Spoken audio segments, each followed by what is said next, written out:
लातूर जिल्ह्यात स्वतःला पोलीस अधिकारी असल्याचे भासवून नागरिकांची फसवणूक करणाऱ्या एका सराईत आरोपीला पोलिसांनी अटक केली आहे। या कारवाईत 4,30,000 रुपयांची रोख रक्कम जप्त करण्यात आली आहे। लातूर जिल्ह्यात अलीकडील फसवणुकीच्या घटनांच्या पार्श्वभूमीवर पोलिसांनी विशेष मोहीम राबवली होती।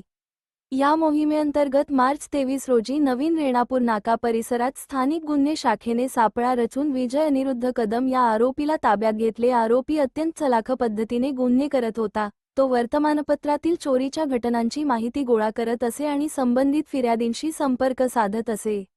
स्वतःला पोलीस अधिकारी असल्याचे भासवणे, यूपीएससी मुलाखतीचा व्हिडिओ दाखवून विश्वास संपादन, बनावट पंचनामा तयार करून सही घेणे, चोरी गेलेला माल परत मिळवून देण्याचे आमिष, अशा प्रकारे तो नागरिकांकडून मोठ्या प्रमाणात पैसे उकळत होता। अहमदपूर येथील एका नागरिकाकडून आरोपीने तुमचे चोरी गेलेले सोने परत मिळवून देतो असे सांगत तब्बल 5 लाख रुपये उकळले होते।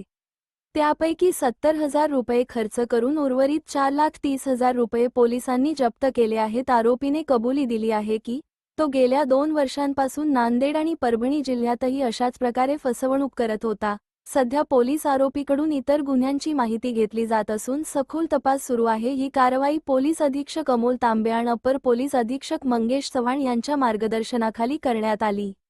स्थानिक गुन्हे शाखेचे पोलीस निरीक्षक सुधाकर बावकर यांच्या नेतृत्वाखाली पोलीस उपनिरीक्षक प्रमोद देशमुख, संजय कांबळे, सुरेश कलमे, मोहन सुरवसे, राजेश कंचे, शैलेश सुडे, पाराजी पुट्टेवाड, तुळशीराम बरुरे आणि महिला पोलीस अंमलदार अंजली गायकवाड यांनी ही कारवाई यशस्वी केली।